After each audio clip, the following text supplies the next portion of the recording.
Boa noite, igreja. Vocês podem se assentar, por favor?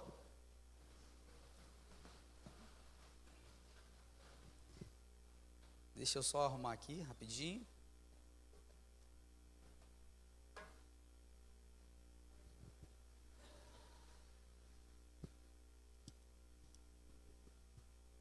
Alguém pode apagar essa luz aqui, por favor? Isso, essa daqui, ó, para o pessoal conseguir ver melhor aqui. Estão conseguindo ver aí? Aqui? Então, amém. Bom, mais uma vez, boa noite. Igreja linda. Ó, vocês estão muito bonitos. Muito lindos. Obrigado pela presença de vocês. É com muito carinho que nós estamos recebendo vocês. E assim, a expectativa no meu coração dessa noite é que você receba a melhor notícia de todas e você consiga se entregar ao Senhor, você ainda que não se entregou ao Senhor. Esse é o desejo do meu coração. E o tema dessa mensagem é a melhor notícia de todas. É um tema assim interessante, porque a maior parte da nossa vida a gente só escuta notícias ruins, não é verdade? Se você ligar a televisão, nos horários de notícias, você vai só ouvir coisas que não prestam. É tragédia, é fome não sei aonde, é matança não sei aonde. Não existe notícias boas na televisão, não existe. Os noticiários estão repletos de notícias ruins. Eles vivem de notícias ruins. É o que dá Ibope, só notícia ruim. Então, essa noite, eu tenho a melhor notícia que você já ouviu na sua vida, que você vai ouvir. Mas para que eu dê essa notícia boa para vocês, antes de eu anunciar essa boa notícia para vocês, eu preciso mostrar para vocês que essa notícia, que é a melhor notícia do mundo que você vai ouvir, eu preciso mostrar os acontecimentos, tudo o que aconteceu para que hoje eu pudesse, hoje não, essa boa notícia está sendo anunciada já há muito tempo, mas hoje que você está aqui, para que você ouvisse dessa boa notícia que você vai ouvir hoje, aconteceu muitas coisas, então antes de eu te anunciar essa boa notícia, eu tenho que mostrar para você tudo que aconteceu para que você recebesse essa boa notícia hoje. Então, eu separei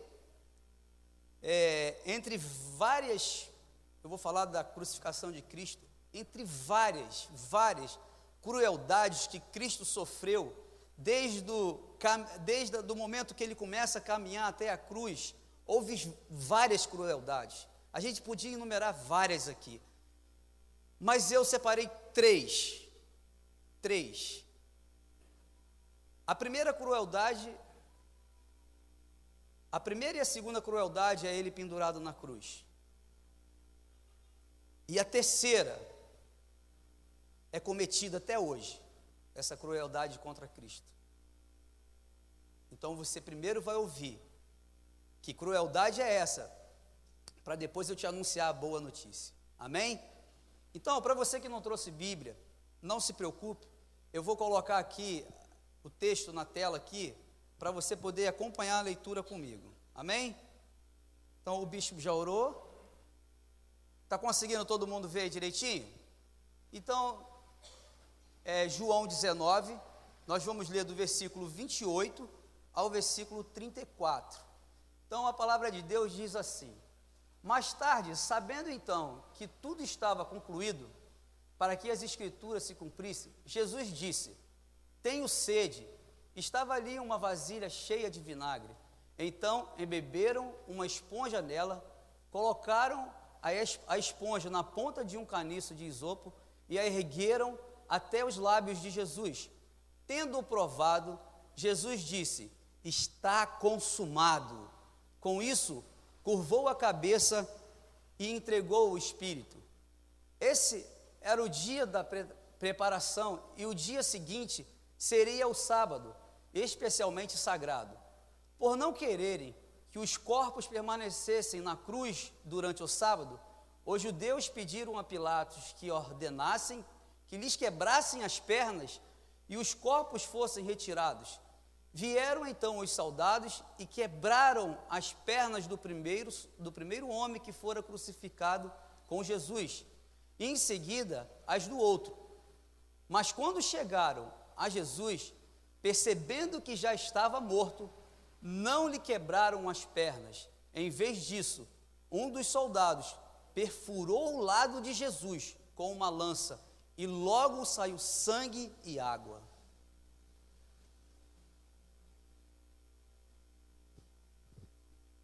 Jesus, quando ele estava pendurado naquela cruz, Jesus ele pronuncia 7 frases, 7 palavras, quando ele está pendurado na cruz do Calvário. A penúltima palavra, todas as palavras que Jesus pronunciou na cruz é de uma importância tremenda, são muito importantes, mas a última palavra é a que faz toda a diferença. A última palavra. A última palavra que Jesus pronuncia na cruz é a palavra que nos trouxe vida, é a palavra que nos libertou da morte, é a palavra que nos oferece vida eterna. Então, é maravilhoso quando olhamos para a obra consumada de Cristo na cruz, de tudo que Ele fez, de tudo que Ele passou. Quando eu percebo isso, que eu olho para a cruz, olho para o sacrifício, tudo que Cristo conquistou naquela cruz, o meu coração se enche de alegria. Se enche de alegria, não pela maldade, mas porque eu ganhei vida eterna. Por causa do sofrimento dele. O sangue que ele derramou me ofereceu vida eterna com ele. Então tudo que Jesus conquistou na cruz foi para que eu e você tivéssemos vida eterna junto com ele. Para que eu e você entrássemos numa eternidade junto com ele. Amém? Você acredita que o sacrifício de Jesus te proporciona uma vida eterna? Amém? Se você não acredita nisso, que nessa noite Deus possa abrir o teu coração e os seus olhos para que você possa crer em tudo que Ele fez na cruz por você, por todos vocês, por mim. Ninguém aqui está excluído do que Ele fez na cruz. Todos nós estamos dentro, todos. Você sabia que a morte de Jesus foi uma morte injusta? A morte dele foi uma morte injusta. Foi uma morte fraudada.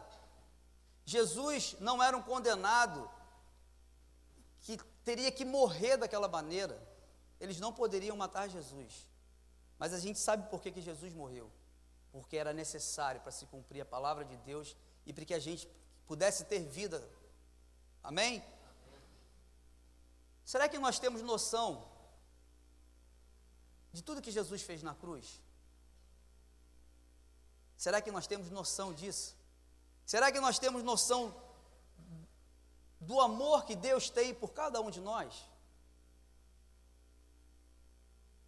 Independente de quem você seja, independente da tua vida social, do teu conhecimento, independente de qualquer coisa, independente do quem você é, independente do que você faz, o amor de Deus está sobre a sua vida. Deus te ama. Entenda isso. Você é amado por Deus. Você consegue entender isso? Você é amado por Deus. O Deus Todo-Poderoso, que criou todas essas coisas que você vê, é apaixonado por você e por mim. Isso é tremendo, isso é maravilhoso.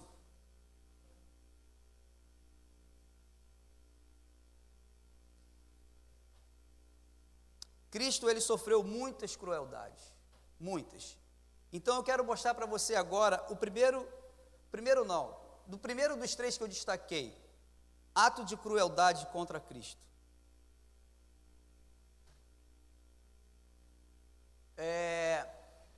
No versículo 28, começa o ato de dos atos de crueldade que eu separei. Mais tarde, sabendo então que tudo estava concluído, para que as escrituras se cumprissem, Jesus disse: tenho, o que ele falou? Tenho sede. Quando alguém chega para você e fala assim, tenho sede, o que você oferece para essa pessoa? Água. O que ofereceram para Jesus? Ofereceram vinagre para ele. Aí está um ato de crueldade. Muitas pessoas fazem uma confusão, achando que esse vinagre era um anestésico. Ele não era um anestésico. Nessa parte não era um anestésico. Quando dão vinagre para Jesus, aquilo foi perversidade, aquilo foi ruindade do soldado. Ele queria fazer mais coisas ainda para poder machucar o Senhor. Então, quando Jesus fala, tenho sede, e aquele soldado coloca nos seus lábios o vinagre, não foi para amenizar a dor de Jesus, foi para causar mais sofrimento. Um ato de crueldade terrível. Vocês já ouviram dizer que quando uma pessoa está condenada à morte, ela está numa prisão, alguma coisa assim, que ela tem direito ao último pedido? Já ouviram falar sobre isso? Perceba uma coisa, uma pessoa quando está condenada à morte, ela tem o direito de último pedido, e essas pessoas geralmente pedem para fazer um banquete de comida, fazer uma outra coisa, e as pessoas, a sociedade, a justiça, dá o direito dessas pessoas realizar esse último desejo, que seja um banquete, que seja, sei lá o que for. Jesus não teve esse direito no seu último momento na cruz, onde ele estava condenado, uma condenação injusta. Ele pede água, o seu último pedido. O homem, em vez de dar água para ele, dá vinagre, com um ato de crueldade, um ato de ruindade, dá vinagre para Jesus. Estava ali uma vasilha cheia de vinagre. Então, embeberam uma esponja nele e colocaram uma esponja na ponta de um caniço e deram para o Senhor. Covardia isso. Covardia. Essa bebida, esse vinagre que deram para Jesus, é a bebida mais azeda que existe na face da terra. Você sabia disso? As Escrituras já falavam dessa bebida, lá no Velho Testamento, e eu quero mostrar para você. Olha o que Provérbios 25, versículo 20 diz: como tirar a própria roupa num dia frio. Olha só, imagina uma pessoa tirar a roupa, e ali está falando de frio mesmo, gente. Como tirar a roupa num dia de frio, ou derramar vinagre numa ferida, é cantar com o coração entristecido. Está percebendo a colocação que eles fazem com vinagre? Com esse vinagre, é algo que não é bom, é algo que te faz mal, é algo que te machuca. E no Provérbios 10, 26, diz assim: como vinagre para os dentes, é a fumaça para os olhos. Quem já sentiu fumaça nos olhos? É horrível. Você chora, arde os olhos, é horrível, fumaça nos olhos. Então ele fala assim: assim é o preguiçoso para aqueles que o enviam. Você enviar um preguiçoso, você sabe como é que dá uma ira, né? Então ele está falando que o vinagre ali é coisa ruim. Ela não faz bem para você, porque ela dá sede, aumenta a sua sede. Então, a ideia daquele soldado não era tirar a dor de Jesus, não era amenizar a dor dele, mas sim causar mais dor. Vocês estão percebendo o tamanho da crueldade? Depois de tudo que ele passou naquela cruz, no seu último momento, o momento que ele fala, tenho sede, vem um soldado, aquele camarada, e coloca vinagre nos lábios de Jesus. Crueldade, crueldade. Vinagre tem 3 características, deve ter mais, eu separei 3.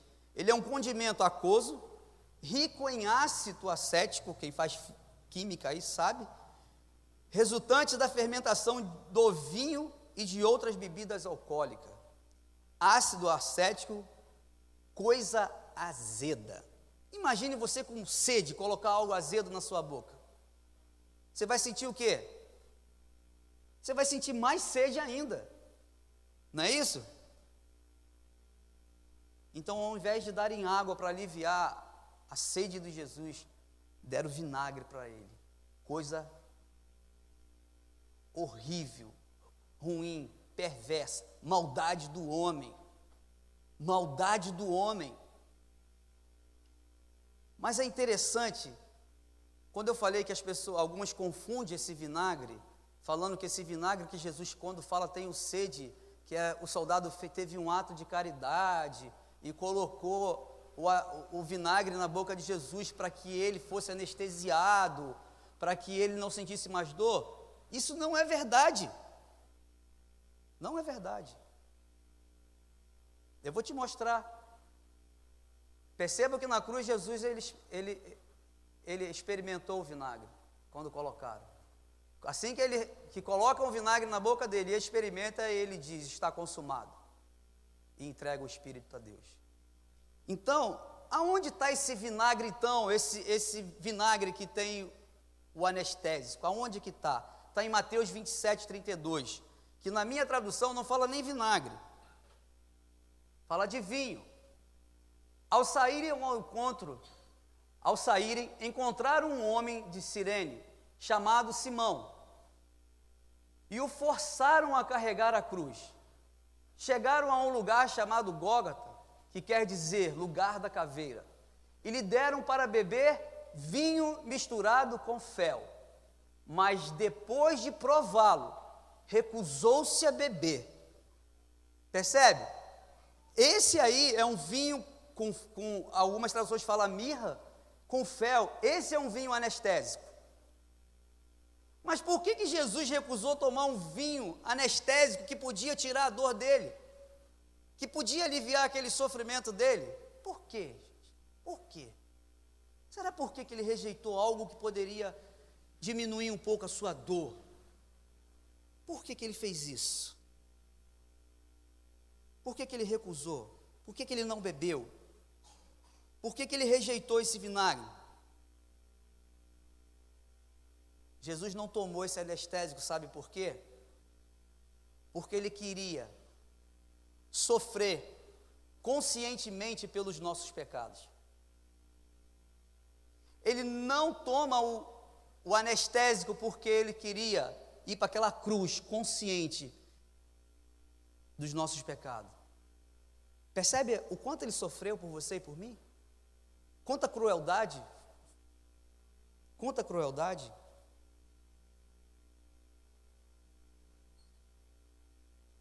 No maior momento de Jesus na cruz, de sofrimento, quando sua boca estava ressecada. Eu já estou com a boca ressecada aqui só de falar, imagine ele. No momento de sofrimento dele, quando ele está com a boca ressecada, que ele pede água, lhe dão a bebida mais amarga da face da terra. Eu acho interessante, isso é coisa minha, tá? Eu vou botar aqui. Sabia que eles entenderam aquele texto que fala assim? Só que eles entenderam errado, tá? Quando o seu inimigo tiver fome, faz o quê? E quando o seu inimigo tiver sede? Só que não deram água para ele beber, né? Deram vinagre. Covardia que fizeram com ele. Covardia. Então agora eu entro no penúltimo ato de crueldade. Ato de crueldade. Vocês estão percebendo o ato de crueldade, né? Então agora eu entro no segundo ato de crueldade. Segundo ato de crueldade. Esse era o dia da preparação e o dia seguinte seria um sábado especialmente sagrado. Por não quererem que os corpos permanecessem na cruz durante o sábado, os judeus pediram a Pilatos que ordenassem que lhes quebrassem as pernas e os corpos fossem retirados. Vieram então os soldados e quebraram as pernas do primeiro homem que fora crucificado com Jesus e a do segundo homem. Desculpa, eu não botei o terceiro ali.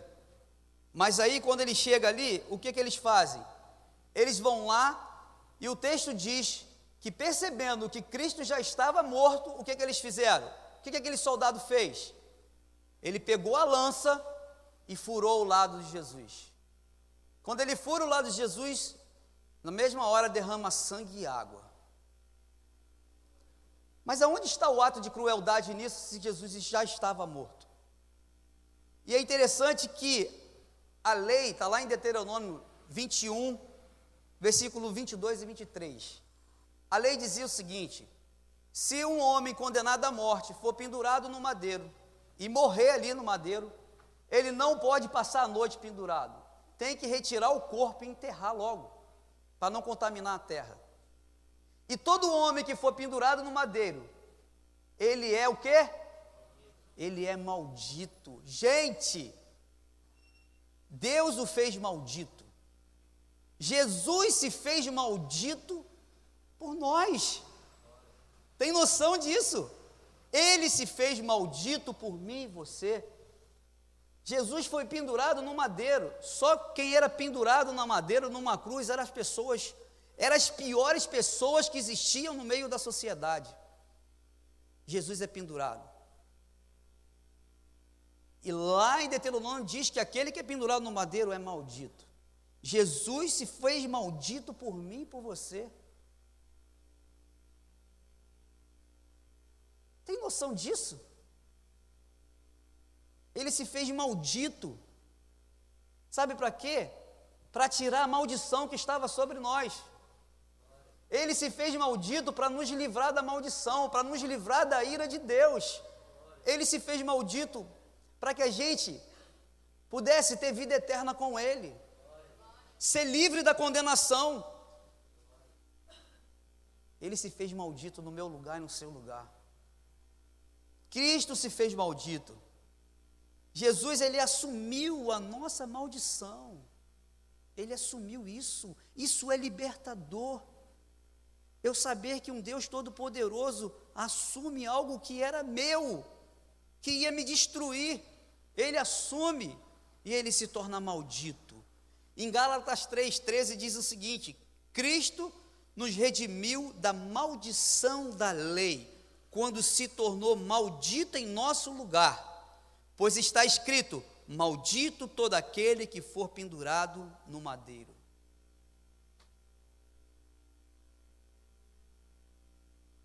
Jesus se fez maldito por mim e por você. E o ato de quebrar a perna?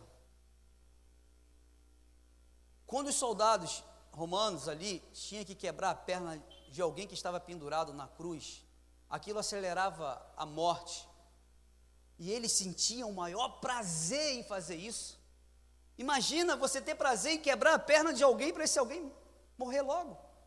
Eles tinham o maior prazer de fazer isso. Então, quebrar a perna de alguém era um prazer que eles tinham. Eles se deliciavam com esse prazer.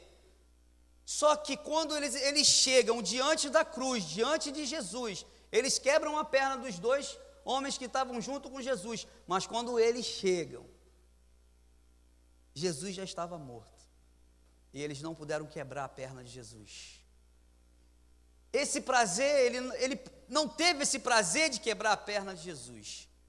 Então o que ele faz para continuar o seu ato de crueldade? Ele pega aquela lança e crava no lado de Jesus. Se você não sabe, esse é um dos maiores atos de crueldade, você ferir um cadáver. Você sabia disso? Quando você fere um cadáver, você está tendo um ato de crueldade, um dos piores atos de crueldade que existe na face da terra. É um desrespeito, é uma afronta, é uma humilhação, é uma maldade alguém fazer isso com um cadáver. E eles fizeram essa maldade com Cristo. Cravaram a lança do lado dele. Um ato de crueldade, um ato de maldade. Agora, é interessante que talvez esses homens que fizeram toda essa maldade com o Senhor, aquele povo, aquela multidão que fez toda essa maldade, que mandou crucificar Cristo, Talvez dias antes, muitas daquelas pessoas estavam sendo curadas por ele, estavam sendo alimentadas por ele. Muitos deles. E naquele momento, todos eles se voltam contra Cristo, contra aquele que abençoou eles, contra aquele que ajudou eles. Se voltam contra o Senhor e cometem esse ato de crueldade. O sangue de Cristo, irmãos, quando a gente fala da graça, eu fico maravilhado com a graça, porque eu sei que sem a graça eu não poderia fazer nada, eu não poderia ser salvo.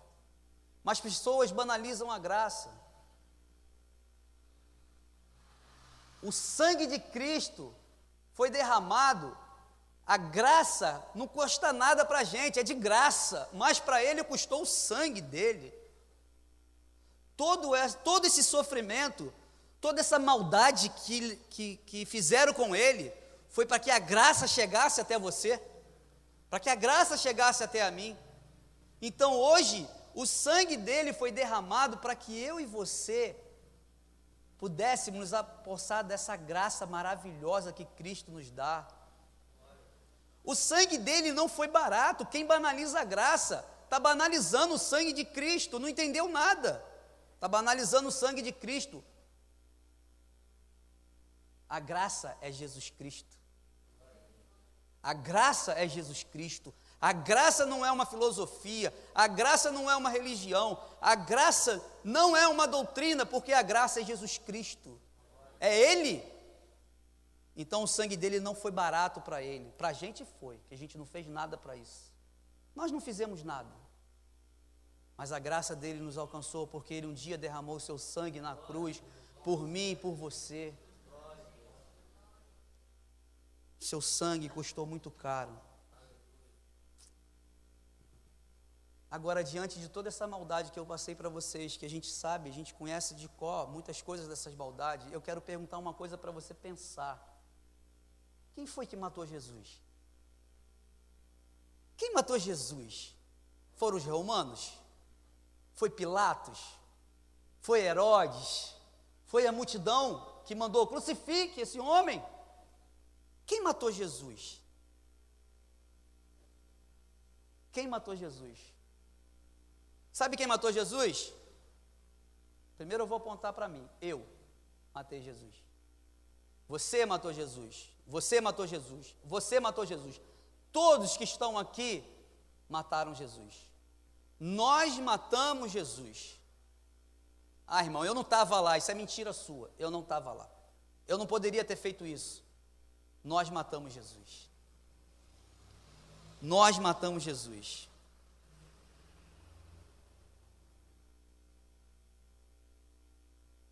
Pensa nisso, você matou Jesus.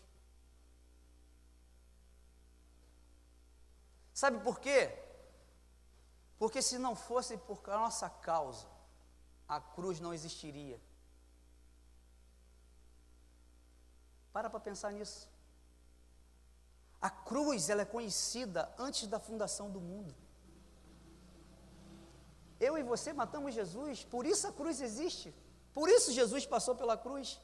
Porque foi eu e você. Tem um teólogo norte-americano que ele diz uma frase que eu amei o que ele falou. Ele falou o seguinte: antes de Deus dizer haja luz, Deus disse haja cruz. Haja cruz, antes de dizer haja luz. Porque a cruz foi conhecida antes da fundação do mundo. Deus já sabia que nós íamos precisar disso. Deus, o Todo-Poderoso, Criador dos céus e da terra, o Deus que te ama, sabia que um dia Ele ia ter que descer aqui e se entregar por amor a cada um de nós naquela cruz. Isso é tremendo. Isso é maravilhoso. Isso é algo que eu não consigo achar palavra para expressar de tanta gratidão. Imagina o próprio Deus morrendo no nosso lugar. Você parou, para pensar nisso. O próprio Deus morreu no meu lugar e morreu no seu lugar. O próprio Deus fez isso. Sabe por que Ele fez isso porque Ele escolheu, ao invés de nos matar, ao invés de nos destruir, por amor, Ele escolheu morrer no nosso lugar. Ele morreu no nosso lugar. Que coisa linda, gente. Nós assassinamos um inocente naquela cruz. Nós não somos diferentes de todos aqueles homens que fizeram aquelas maldades com Jesus. Não somos diferentes. Nós estamos em épocas diferentes, mas nós não somos diferentes deles. A cruz do Calvário, ela ocorreu por causa de um propósito eterno de Deus. Olha o que diz Atos. Atos dos Apóstolos diz o seguinte: Israelitas, ouçam estas palavras. Jesus de Nazaré foi aprovado por Deus diante de vocês por meio de milagres, maravilhas e sinais que Deus fez entre vocês por intermédio dele.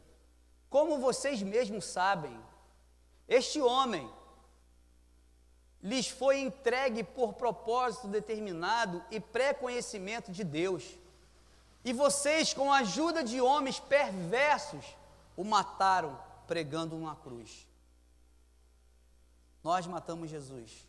Fala para você aí, eu matei Jesus. Eu matei Jesus. Eu matei Jesus. Jesus, quando experimenta o vinagre, ele diz: está consumado. E entrega o seu espírito. Aí você pode morreu, claro, óbvio, morreu. Mas a palavra final da cruz não é morte. Preste atenção, a palavra final da cruz não é morte, a palavra final da cruz é vida. É vida. A palavra final da cruz é vida, não é morte. Glória a Deus.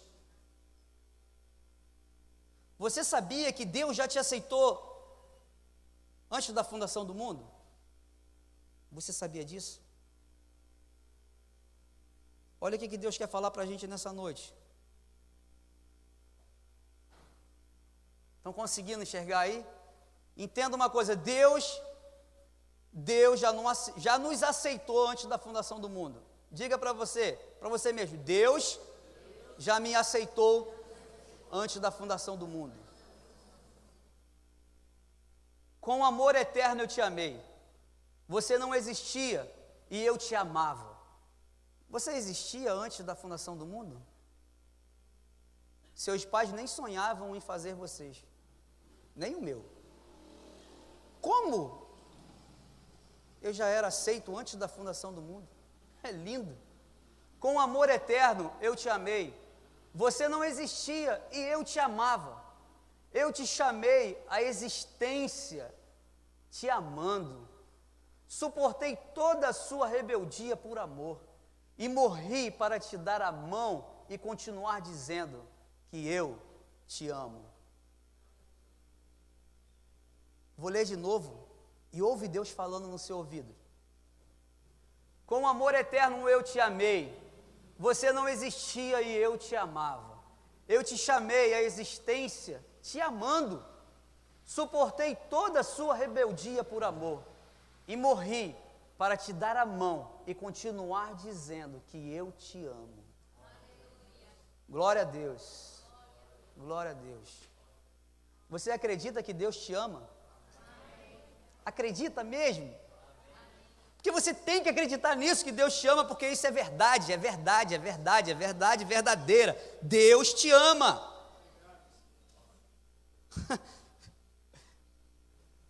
Deus te ama. Os homens podem não te amar. A sociedade pode te rejeitar. O teu pai pode te rejeitar, como tem pais que rejeitam os filhos. A mãe pode rejeitar os filhos. Mas Deus não te rejeita. Deus te ama. E você sabia que Ele é apaixonado por você? Ele é apaixonado por você?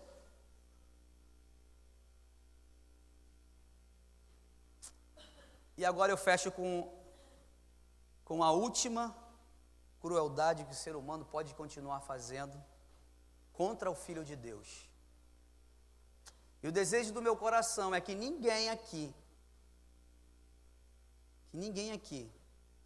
cometa essa maldade.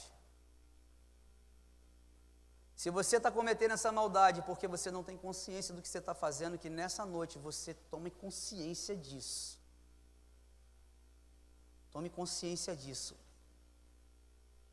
E que Deus possa mudar a sua vida.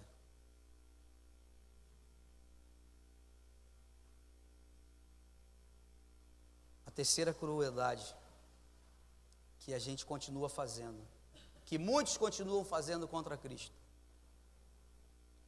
Sabe qual é? Dentro de todas as maldades que eu falei, de todas as perversidades que eu falei, dentro de tudo que Cristo conquistou na cruz, por mim e por você, eu falei de duas crueldades que fizeram contra Ele. A sede, deram vinagre. Depois que Ele estava morto, furaram Ele do lado, uma crueldade terrível. Mas agora eu quero falar da terceira crueldade. Dentro de tudo isso que eu falei para você, a terceira crueldade que você pode fazer contra o Filho de Deus é você ignorar Jesus Cristo na sua vida.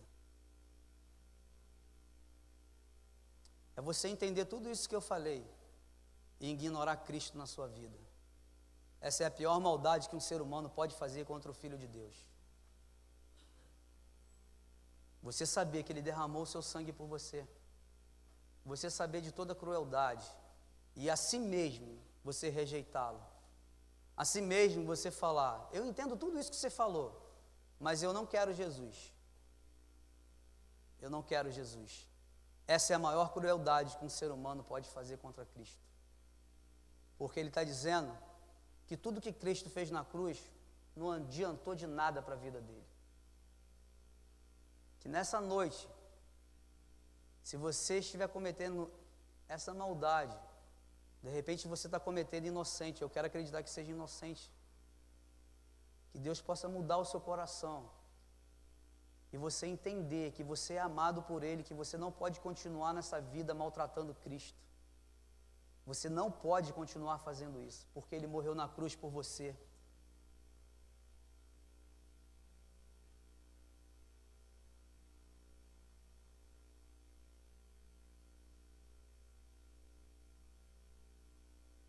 Eu quero falar para você nessa noite, não ignore Cristo. Não ignore Ele. Ele é a coisa mais preciosa que existe na sua vida.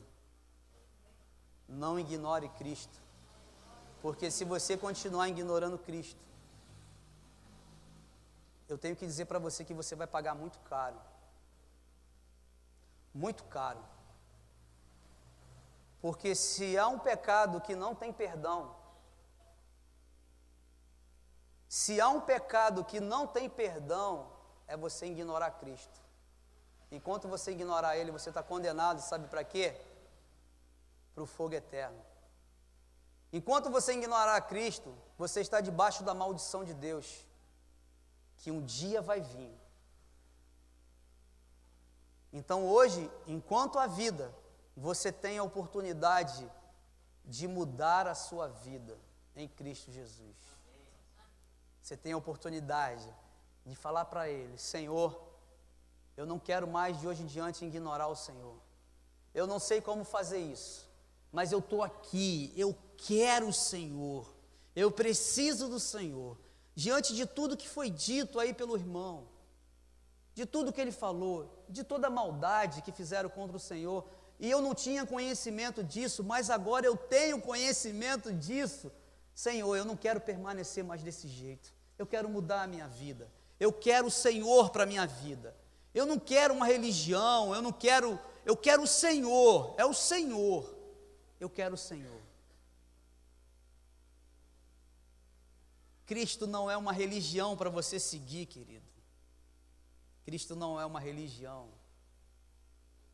Cristo é o seu Salvador. Cristo é o nosso Salvador. Religião não salva ninguém. Religião não salva ninguém, só Cristo salva. Só Ele pode mudar o seu estado de vida. Só Ele pode tirar você das trevas, onde você não está enxergando, e te trazer para a luz. Mas ninguém pode fazer isso. Só Ele pode te salvar. Você não pode fazer nada para ser salvo, porque Ele já fez tudo pendurado naquela cruz do Calvário. Só Ele. Mas aonde está a boa notícia, irmão? Você já falou de tanta maldade. Você já falou para mim que se eu estiver ignorando Cristo, eu estou fazendo maldade contra Ele. Mas agora eu quero saber da boa notícia. A boa notícia.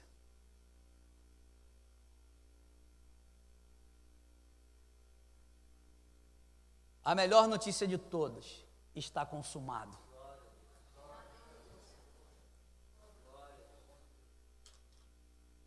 Eu me emociono quando eu falo dessa palavra.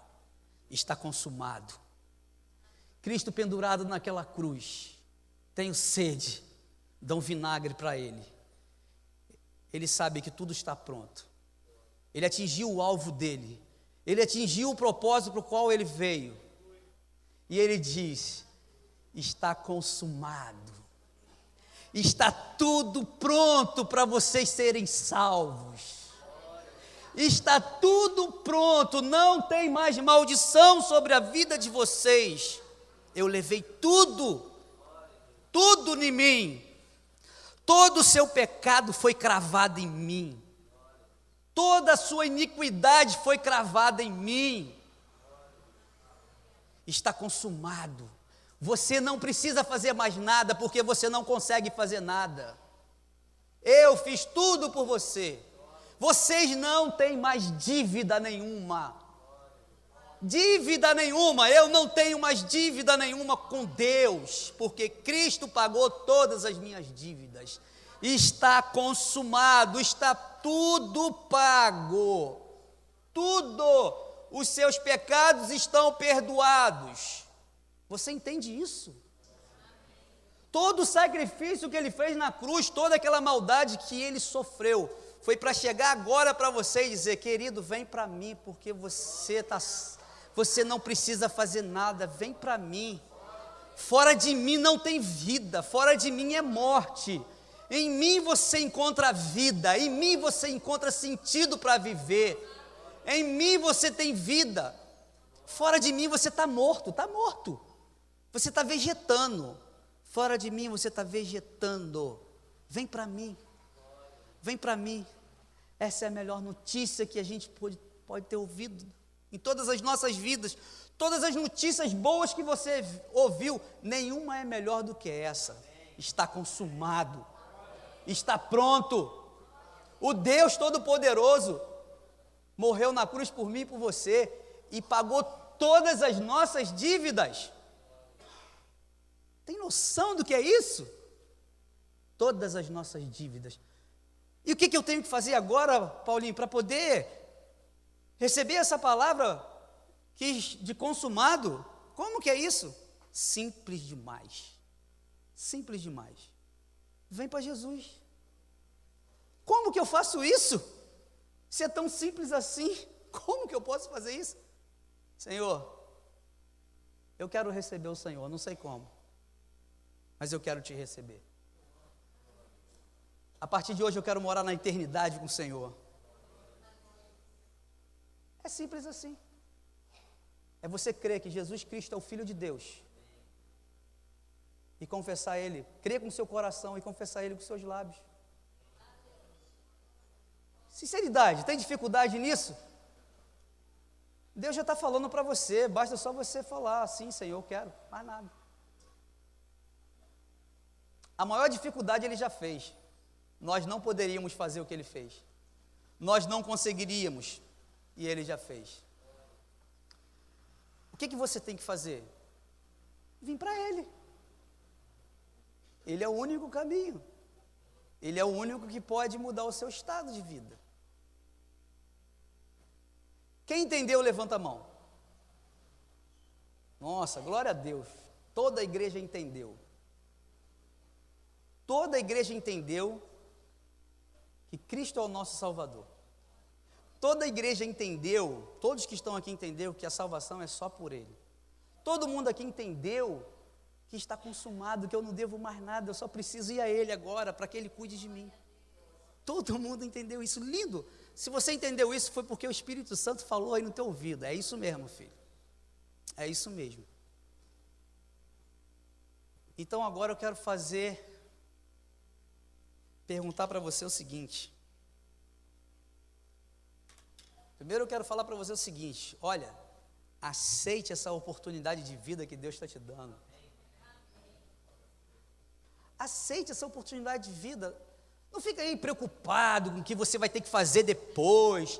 Eu vou ter que vir à igreja todo dia. Eu vou ter que fazer isso, não sei o quê. Esquece isso. O primeiro passo é receber Jesus como seu Salvador. O resto é com Ele. Ele é que vai te ajudar na caminhada. É Ele. Então, diante disso tudo, que eu falei para vocês, que o Espírito Santo já falou no ouvido de vocês, que eu sei, que vocês levantaram a mão, não foi à toa. Quem aqui quer receber essa vida hoje? Cristo. Só levantar a mão assim. Você não precisa sair do seu lugar. Quem quer receber essa vida? Quer receber Cristo hoje como seu Salvador? Vocês entenderam tudo isso. Só levantar a mão, você não vai ficar, ninguém vai te constranger com nada. Não esqueça de uma coisa, e eu não estou fazendo isso para forçar você a levantar a mão não, tá? Tenha paz.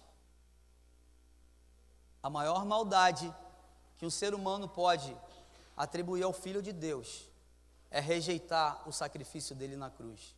Essa é a maior maldade. Então eu quero chamar os músicos aqui. Nós vamos cantar um louvor. E se você sentir no seu coração que você quer entregar a sua vida para Jesus, você pode sair do seu lugar e vir até aqui à frente que nós vamos orar por você. Amém? Se você sentir o desejo no seu coração, eu entendi tudo que você falou, irmão. E se você não quiser vir aqui à frente, por alguma razão, de vergonha, eu entendo isso tudo. Você pode nos procurar aqui depois. O bispo que está aqui, me procurar qualquer irmão desse aqui e falar, eu quero entregar a minha vida para Jesus. Então, eu quero convidar você, para aqueles que podem ficar de pé, para a gente cantar esse louvor. E se você sentir